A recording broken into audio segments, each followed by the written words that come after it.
I did the Hardcore Nuzlocke in Pokemon Platinum. The rules were listed down below. The additional rule is to use grass type only. It's only a few Pokemon, unlike water types, and some of them can only obtained in honey trees or looking at binoculars at Great Marsh in a particular day. Of course, my first grass type was Turtwig, a slow Pokemon but had a high physical defense. Next was Pidgeot. And this Pokemon need happiness to evolve, so I started right away by beating wild Pokemons as much as I can. Switching between two Pokemon made this efficient and helpful for the long run. One of the few roadblocks in this challenge was Barry, because he had a Starly and Chimchar. Both are strong when evolved and a weakness to grass type. But for now, it's not a problem. Then, for the first gym, well, obviously it was easy because it is a rock type gym. So, Turtwig just defeated all of 4 Pokemons. After the gym, my starter evolved into a Grottle. Then this Pokemon fought my first Team Galactic admin boss battle alone. Subat was Mars' start and I just used Tackle and my heart started pounding when the bat used Toxic. I defeated the Subat by using Tackle. Then Mars sent out Paragli. This huge cat made Grottle in red help, and I thought I gonna start again from the start. But Turtwig didn't want me to be sad and crits the Razor Leaf, winning the battle. Then finally I caught a Cherubi. This Pokemon is one of the Honey Trees Pokemon. I bought a honey earlier then wait for 6 hours. 6. I stopped playing for a day and check every 6 hours. So I hope this Pokemon is worth it. But I only caught one of the 2. The other one was Burmy. And I think Burmy is not worth it. Anyways, with a lot of battles with my Pidgeot and a suit bell that I received from an NPC, Pidgeot evolved into a Roselia. This Pokemon was my opening against my rival grass specialist, the gym leader. I gonna show her that I am the stronger grass type trainer in Sinnoh by using Stun Spore to her Turtwig. I did this so I can somewhat buff using Growth, but Turtwig got paralyzed 4 times, including a 3 straight, so I maxed my buff, then used Mega Drain to beat the Turtwig. Then, Cherim. Mega Drain didn't one-shot, even I got max buff from Growth because of the not very effective damage. But it's alright, the opponent attack was not very effective too. Lastly was Rose Raid, Roselia/Evolution. We paralyzed each other using Stun Spore. The battle went long to say the least, but I switched out when Rose Raid was 1 hit away from fainting because Mega Drain is out of PP. So Grottle finished the fight instead of Roselia. Earlier, I said that I switched between Pidgeot and Turtwig to increase happiness friendship to evolve Pidgeot to Roselia. So it means that my Grottle has max happiness or friendship too. In another Team Galactic fight in Eterna Building, Grottle used Return, the TM that I taught him earlier. Because this move damage is based on the Pokemon's happiness, Grottle just swept through Team Galactic admin's Pokemons. Then in Hearthome City, you can get an EV, and I immediately went back to Eterna Forest, where the grass moss are located, to evolve my EV to Leafeon. After that, my Cherubi evolved into a Cherim. Now, for the gym fight, it was a ghost type gym, so Grottle was my start. Who knew a dark move? Bite. Grottle just bite through Fantina's Duskull. Then I immediately switched to Cherim because Grottle had a weak special defense, and Fantina's ace Mismagius was a special attacker. I changed my mind though, and switched to Roselia because I'm dumb. I stand for Mismagius to slow this ghost down, then switch to Grottle and hope Mismagius don't move because of paralysis. But my starter Pokemon hit a crit to beat the Mismagius.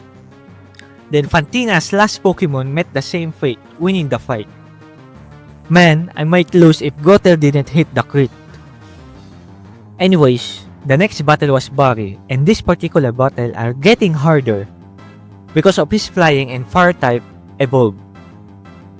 I planted a Lich Seed first and used Magical Leaf. I'm surprised that Cherim reduced Tarabia's health more than half. Maybe this bird got weak special defense. Double teams are useless against a sure hit Magical Leaf to beat the Starabia. I did the same against Monferno, but I switched out to Leafeon. This evolution got a very high defense, so it can tank any moves even it's super effective. With the help of Lich Seed and Growls, I beat the fire type starter. His next Pokemon was Roselia. I paralyzed Barry Flower Pokemon with my own, then switched to Gothel to beat Roselia using Return. Then Buizel, a water type, doesn't stand a chance obviously to win the fight. On the way to the gym, Gothel evolved into a Torterra, and the fourth gym, a fighting type gym, doesn't stand a chance to the ground shaking of Torterra's prowess to obtain my fourth gym badge. After the gym, I caught a Tangela in a safari zone in Pastoya City, then evolved it into a Tangoat by learning the move Ancient Power. I don't know exactly why, but anyways, Barry asked me for another battle and beat him the same way I did earlier and fought the water type gym, Wake. I had many weapons against this gym because of the type advantage, and the one that I used was, of course, Tangoat. Beat the Gyarados using Ancient Power, then use a grass move against Wake remaining Pokemons. It's time for a rival battle against Barry yet again, but this time will be very difficult because his flying and fire type achieved their final evolution. To beat them, I grind for money using these rich kids at the Pokemon Mansion using a Versus Seeker. Why? Because of the move Sword Dance that the player can bought using coins in Bellstone City Game Corner. With this TM, I can buff my Leafeon when Staraptor used Double Team, then use the unmissable Aerial Ace, the TM that I picked earlier. Leafeon had a decent speed, so he can outspeed most of Barry's Pokemon. When Infernape came in, I still stick with Leafeon and he didn't disappoint me by tanking Infernape's attack to beat the Fire Monkey. I switched against Floatzel though because Leafeon is lower, and I beat Barry by using Tangoat. Then my Grass Snapping Turtle just obliterated the Steel type gym using Earthquake, obtaining my 6th gym badge. Then, on the way to Snow Point City, I caught an Ice and Grass type Pokemon, Snowbird, then immediately trained it to evolve into a Abomasnow. Speaking of snow, I fought the Ice type gym, and I started with Torterra and set up Stealth Rock, then switched out to Leafeon. Leafeon can tank a lot of ice shards while sword dancing, and healed if necessary using Synthesis. I beat the Sneasel with Bullet Seed, then with the help of Stealth Rock and Sword Dance buff, I beat Kanda's remaining Pokemon, winning the fight. Before the final gym, I fought a lot of Team Galactic bosses, and I beat them easily, including the first fight with Cyrus. Speaking of Cyrus, we fought at the Distortion World for our last battle. Beat his Houndoom using my Torterra's Earthquake, but with the expense of most of Terra's help.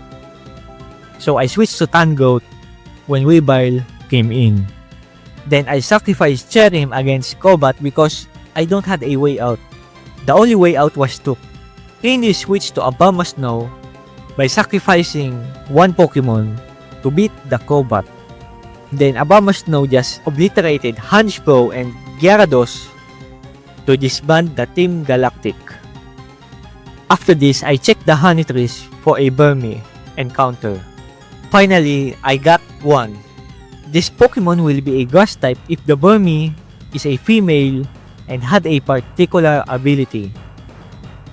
Then went to the 8th gym. My starter final evolution was a dual type grass and ground. So both the first two Pokemon was swept by Torterra, then switched because of the move Ice Pen. I thought Leafeon dig earlier to beat the Luxray. After that, I used Sword Dance first, before beating Volkner last Pokemon, Electivire, to win my final gym badge. As I said earlier in this challenge, Barry was hard to fight because of his Staraptor and Infernape. Of course, I prepared by using Tangoat, a defensive beast, against his School Bird. Ancient Power gets the job done. Then use Tanspore against his Heracross to give leeway to Torterra for the Stealth Rock and switch to Leafeon. With the help of Paralysis, I got to set up Substitute and Sword Dance. I got a Substitute TM from the Bellstone Game Corner. Thanks to the Substitute, Infernape Focus Blast didn't do a thing to let the Leafeon beat the Infernape using Aerial Ace. Then the remaining Pokemon of Barry, Roserade, Floatzel, and Snorlax, was defeated by using Aerial Ace and Dig respectively.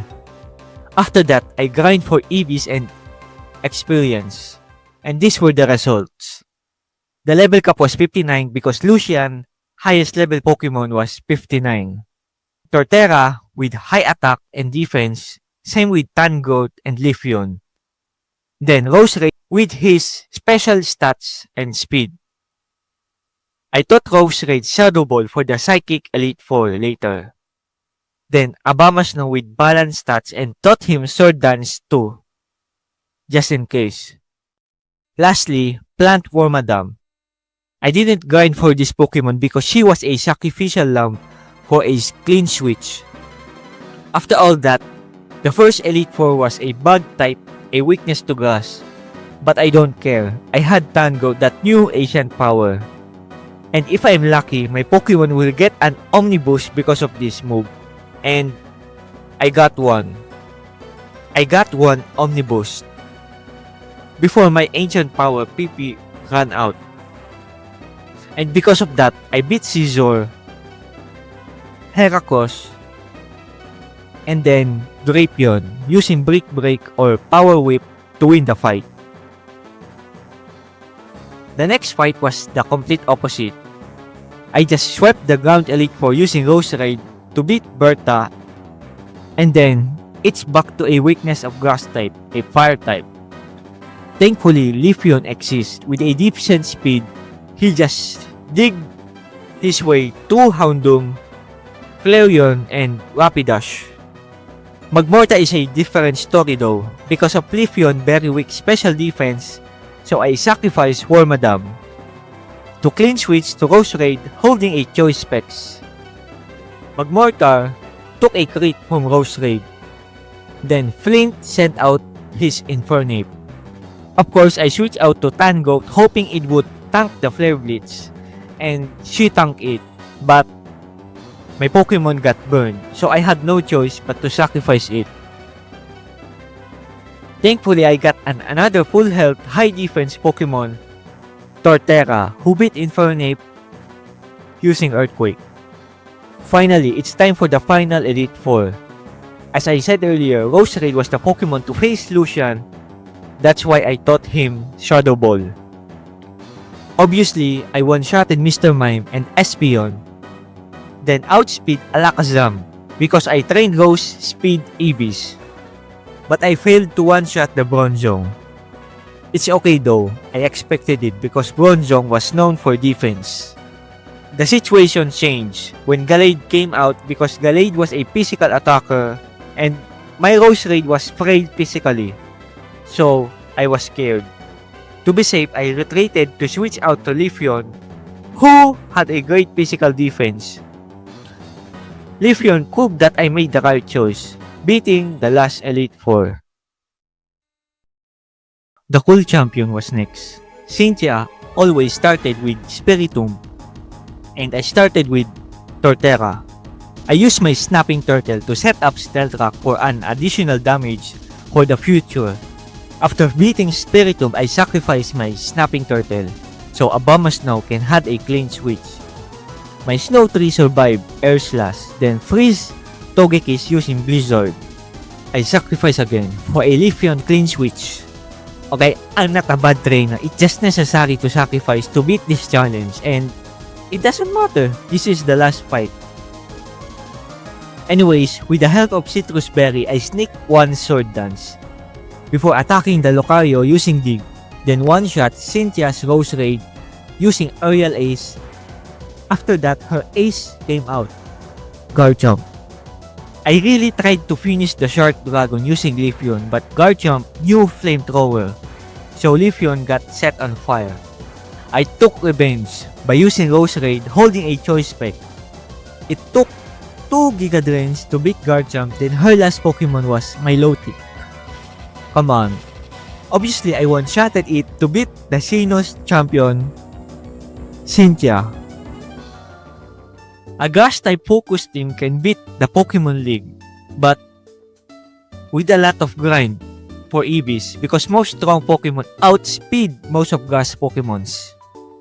Leafeon and Rose Raid are the only ones with speed, and I can confidently say that these 2 Pokemon carried me to victory. What do you think, guys? Do Grass-type Pokemons are top 3 weakest type behind Bug and Ice? Comment down below and don't forget to like and subscribe. Thank you for watching. See you in the next.